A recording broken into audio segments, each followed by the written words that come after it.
Hello, hi. So, welcome to part two of my conversation with Cathy from the Speech Den. And in this part, we will be discussing about neurodiversity in educational settings, at home, and the challenges of having a child-led session in a school environment and in a home environment, and what that should really look like. So join me in listening to this really information-packed part two.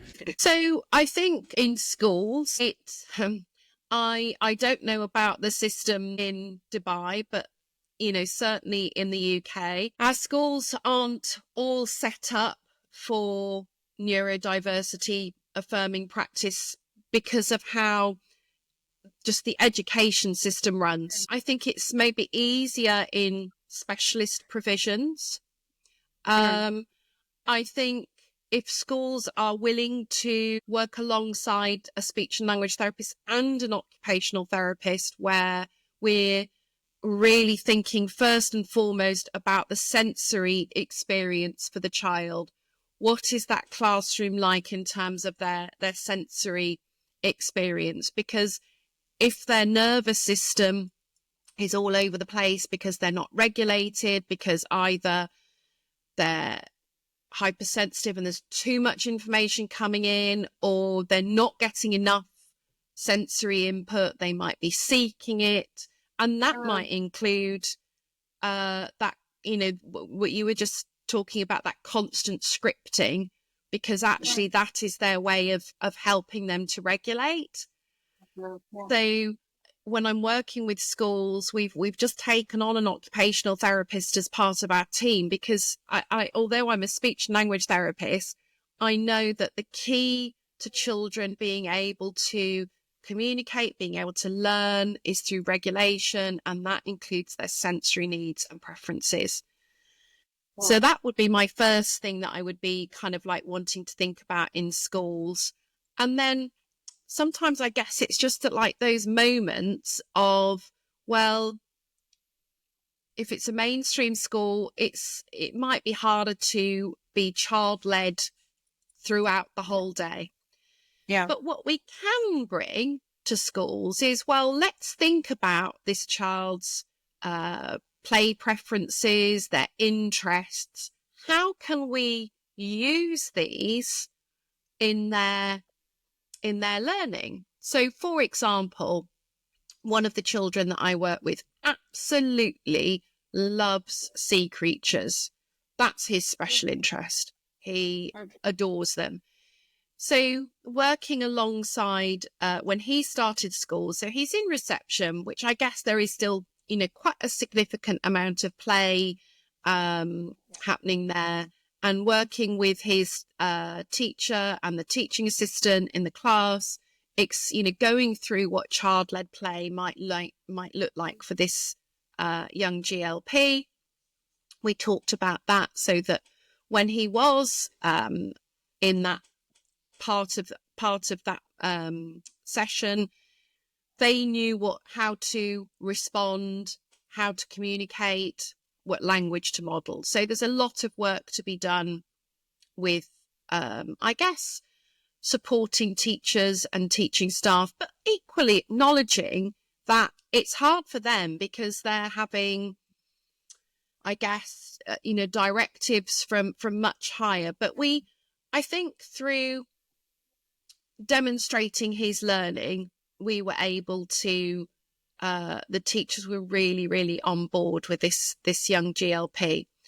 So we had the child GLP. Then, sorry, I was talking about his interests. So he particularly likes sea creatures. So we had books that were related to sea creatures, lots of different books. If he was doing any kind of like pencil activities or, writing, it would be around making shapes that were related to fish, different sea creatures, writing words. So we incorporated all of those, and oh my goodness, he made so much progress. He is a child as well who was hyperlexic. Oh, so help, I guess. Yeah. So if I don't know whether your parents will know about hyperlexia, but Hyperlexia, hyperlexia, you're able to read.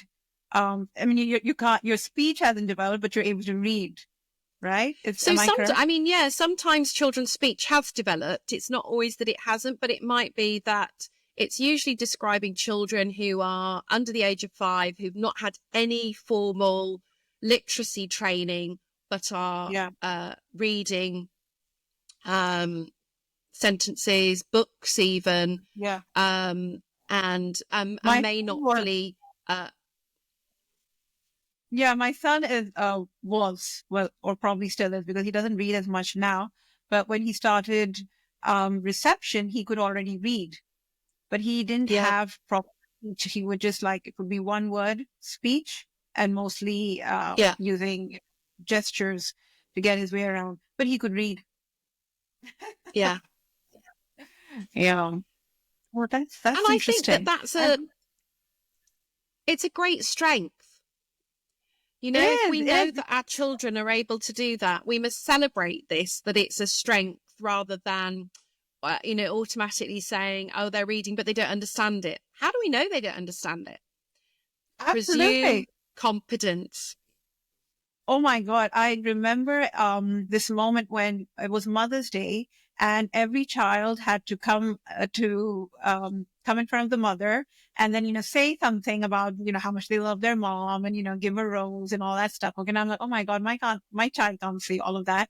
So his teacher, she was so creative in how she included my son in this Mother's Day activity, is that she got him to write it down, because he could write properly as well, which other kids his age couldn't. He was 3 years old at the time. And she made him write it on the board and then read it. So that was her way of including him and making him do, find the other kids were just saying it out, but he did it this way. And I thought that was so beautiful and so creative. And that's an example of a teacher who's on board with, making a child feel included. Yeah, Uh, he was, yeah, he was lucky to have her. So, yeah, okay, Kathy, okay, that's what you do in school. And by the way, using that approach, I've seen neurotypicals take on that a lot more than just our, children on the spectrum. I would have these visuals for my son, and I'd make sure they're really colorful and, go with the theme that he was into.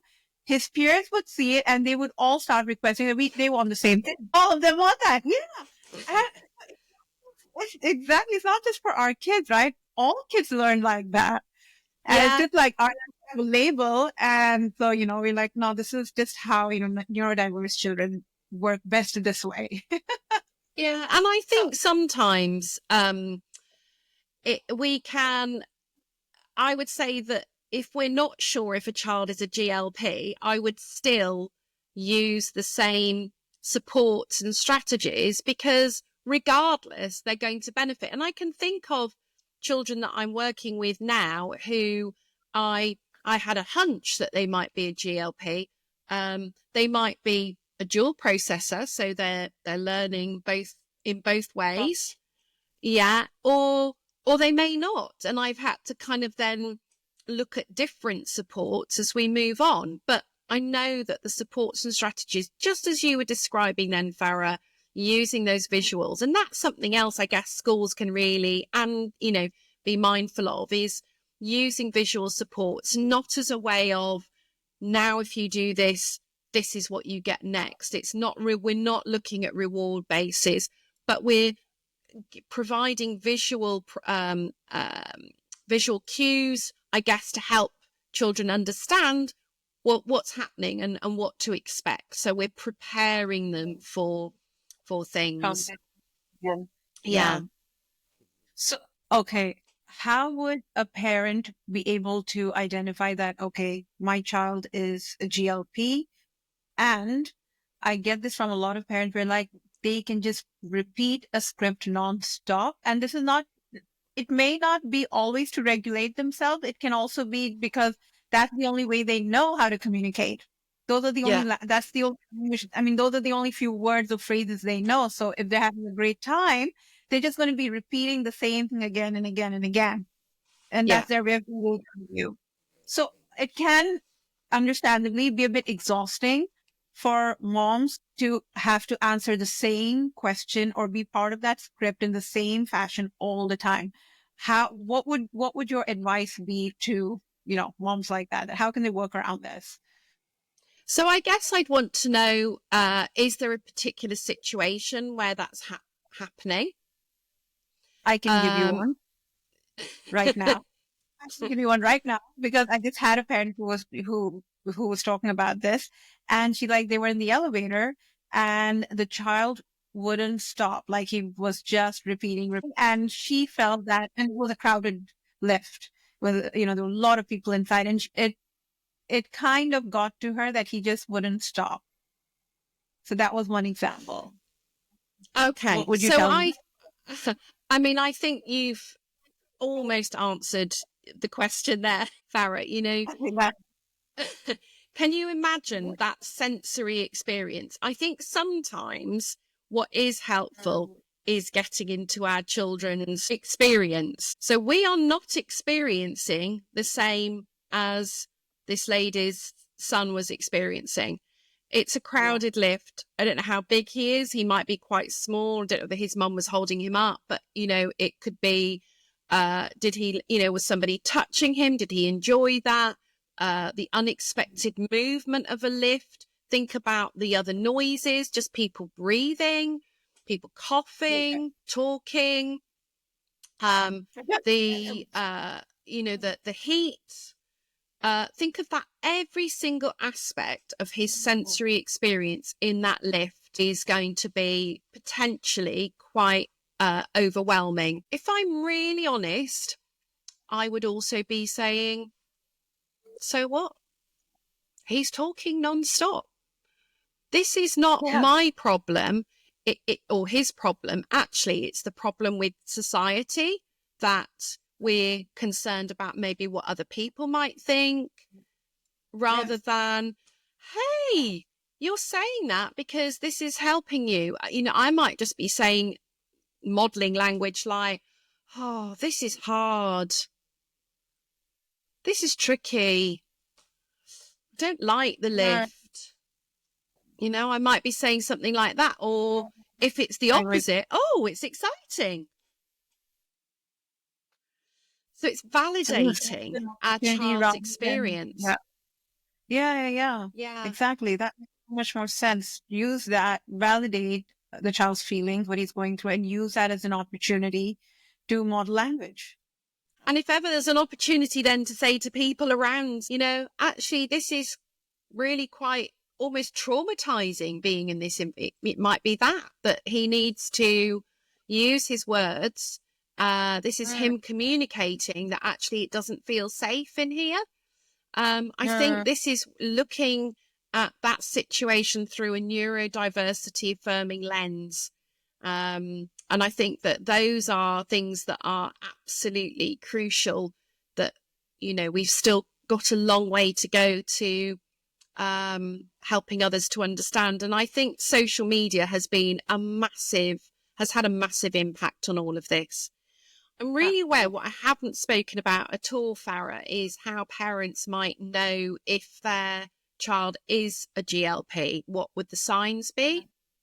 Yeah. So I guess what are the kind of things that I'm listening out for? I mean, I think songs, it's really interesting when I get a referral, and being quite, I guess, in quite a specific area of speech and language therapy, it's not by accident that parents contact us. They're looking for a specific type of support and an understanding of GLPs. But when I see on our questionnaires and forms that the child communicates through song and loves songs, my ears naturally prick up. As I think I said earlier on, GLP isn't a diagnosis. It is a way that children are processing and learning language. So equally, I'm not, even if I have that on the form, I'm not going in there with a preconceived idea that they are a GLP. And it might take several sessions before we come to that conclusion, parents giving me information about how their child communicates is really, really crucial. So things like, does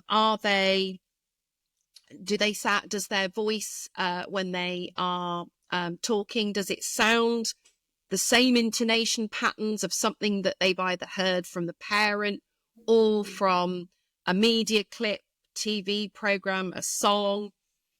Often You mentioned that sorry. they're intonation babies. They're intonation babies in the beginning. You mentioned that.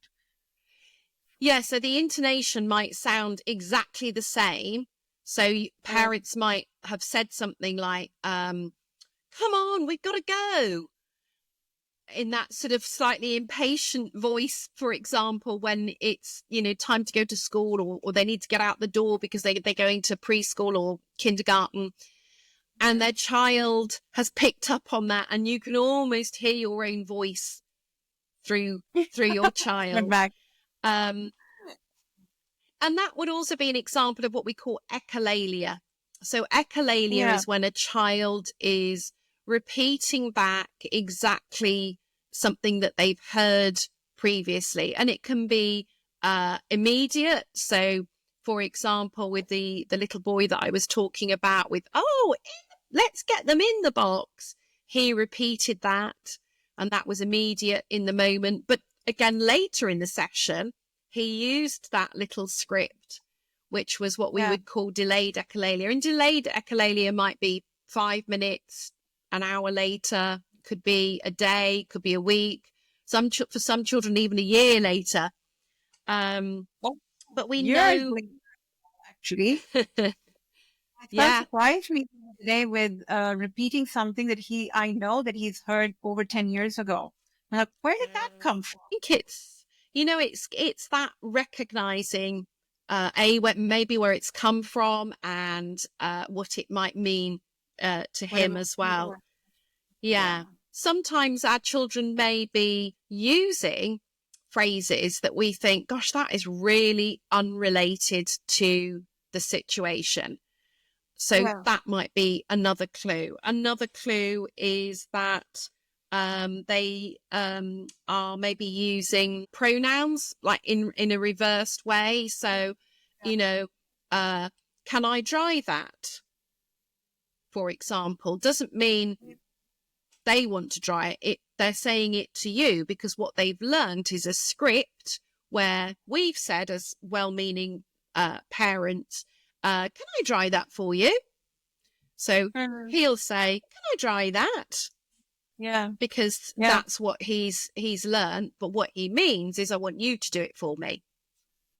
But this is very interesting, Cathy. Like, again, with my special education background, because I'm noticing all these points that you're talking about: pronoun reversal, delayed echolalia, and persisting, scripting. All of this is something we've always classified under language disorders, like signs of.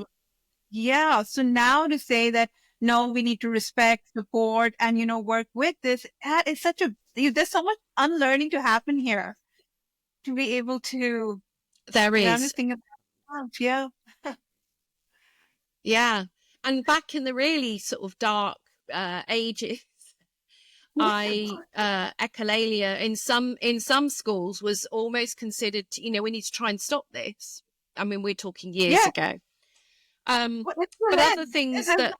No, it still is.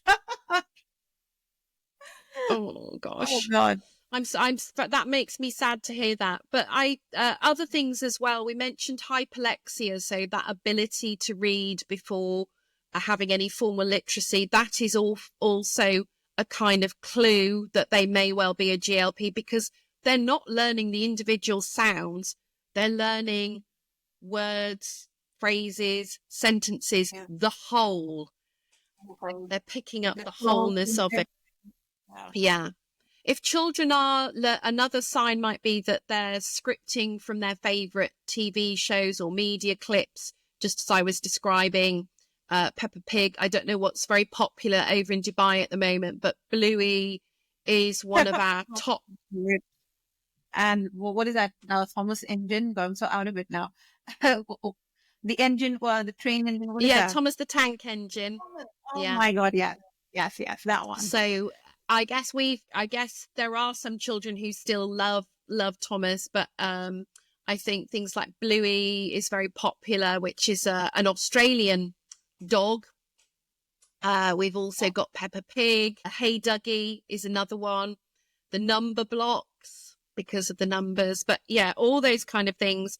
They may not be using mouth words. They may be finding one of their favorite media clips and replaying a specific part. That is their way of communicating. Way that I often notice as well is that they may be long strings of what is unintelligible, not unintelligent, but long strings of speech-like patterns. And you hear this, you don't know what it means, but it is definitely meaningful to that child. And we have to remember, particularly with very young children, they may not be motorically caught up. So they may not have the sound system, but have got these huge long strings. And we hear this kind of like pattern of unintelligible strings of what sounds like language, but we can't make out the words. And that might be another clue. The other thing that, and I really always sort of like, I have to say haunts me a bit is, I was working with a child, and before I knew about supporting GLPs and recognizing them, a young boy, and he wasn't able to, I started off with my old kind of like analytical language support. So I said to the parent, if you could just start using single words with him, and repeat them in the right context.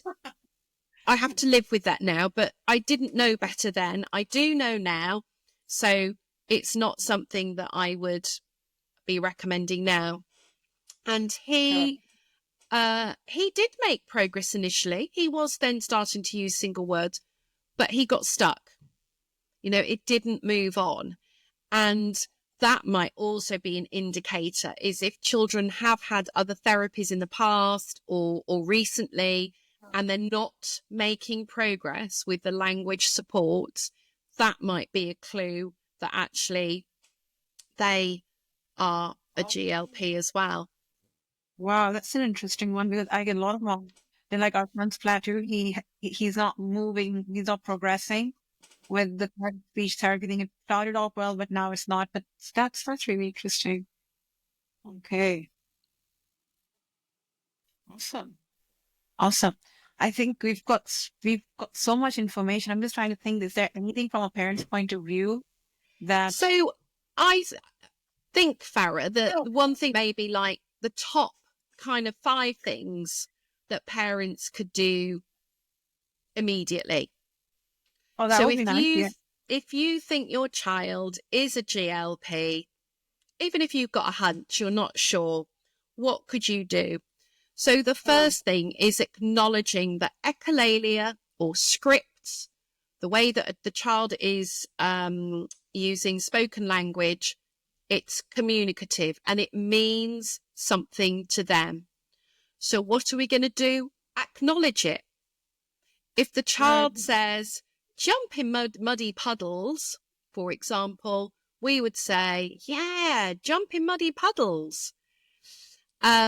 If the child has maybe, sorry? Repeat it back to the child. Yeah, I might repeat it back. And that's if I know or understand. If I don't, I might nod, say yes, but just affirming it and just say, or I hear you. It could be any of those. Be the detective. Keep because not all of our children's scripts are going to be contextually relevant. So they may not apply to the context or situation that they're in. So we need to be the detectives. We need to think about, well, what did the child say? What was the situation? What was the kind of emotion associated with it? What do we think it might mean? And that's where I am so reliant on parents, because I don't, I'm not with their child 24/7. It's, what were they doing at the time? So a good example is a little boy that I worked with, where I played a game with him, which was sort of a chase. I was with his mum and we were playing like a chasing and tickling game, and he loved the Gruffalo. So I did tickling on his back and I said, purple prickles all over your back. And then we did purple prickles all over your arm, purple prickles all over your feet. And the next time I went into school to see him, he said to me, purple prickles, purple prickles. No, his teacher, yeah, his teacher immediately thought, oh, he wants the Gruffalo book because he loves the Gruffalo. And I said, he wants to play this chasing game. So I only knew that because I'd been in that context. So then I modelled, let's chase. So I modelled the language for that. If we can, one thing that we could really work on is reducing questions, particularly in the early stages. This is so important. If we can, because our children just aren't ready for that yet. Their language is not at that stage. So if we can avoid saying like, oh, are you thirsty? We might say, I need a drink, or I'm so thirsty. We might model that instead. So instead of using questions, we're going to use declaratives. And actually, reducing questions is so hard. It's something that we really have to practice, because naturally it's things that we do every day. But change up, instead of saying, are you thirsty? We might say, like, let's get a drink. Or instead of saying, what's that? We might say, wow, look at the train. Instead of saying, who's that? It's Daddy, for example. So we just change up those questions to a more declarative statement. Yeah. We talked about following our child's lead. I think we've talked a lot about child-led play and how that might look. That's really crucial. Yeah. And within that, within that, we're also thinking about their sensory preferences as well. Yes. Sorry. No, please go on. I'm going through the questions. Silence. Silence is golden. Oh, don't say too much. Difficult. That is so difficult.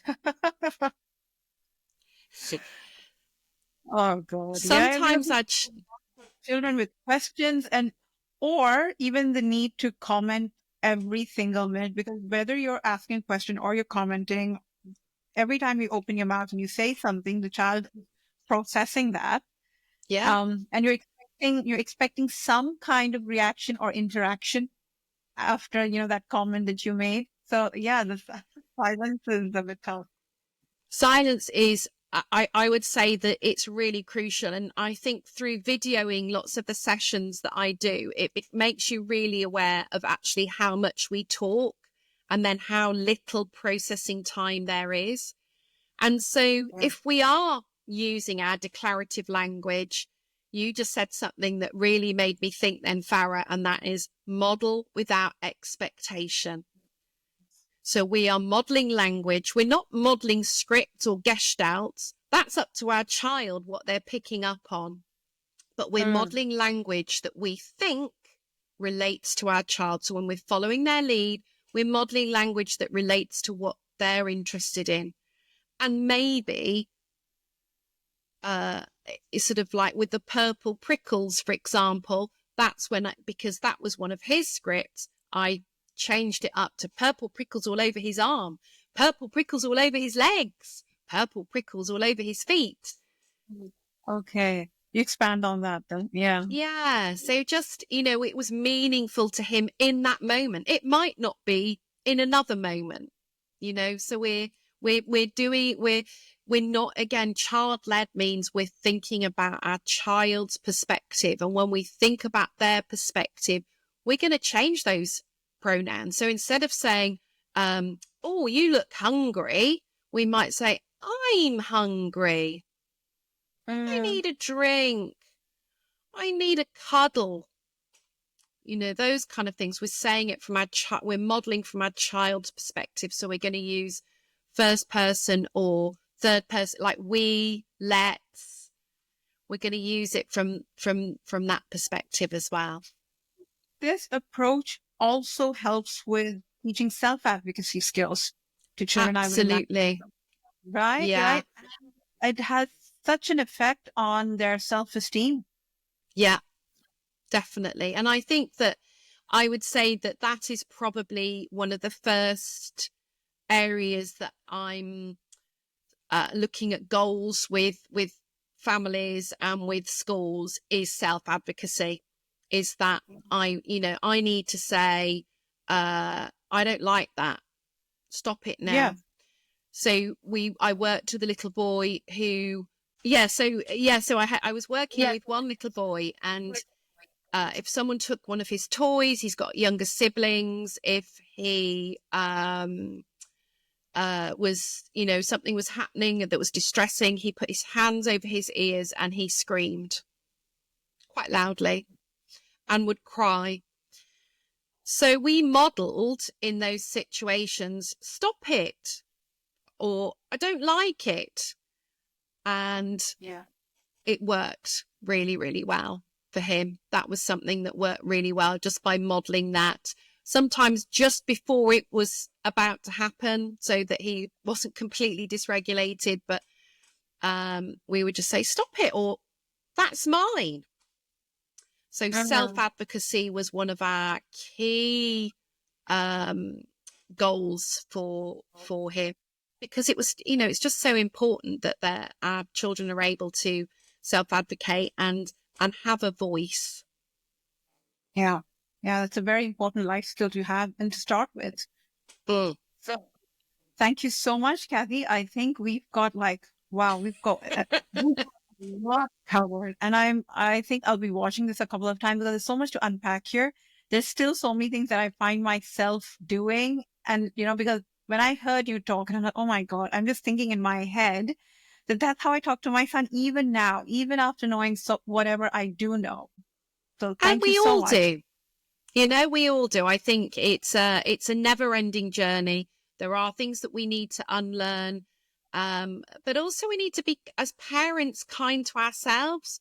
We're doing the best job we can, and actually, it's called natural language acquisition, and Marge Blanc has called it natural language acquisition because it is natural. We're not going to be just modelling language 100% of the time. We need to be natural with our language as well as modelling. Thank you so much, Farah. It's been such a pleasure to talk to you and to share my passion. Oh, thank you so much once again for your time and for being so generous with the amount of information you shared with us. You're welcome.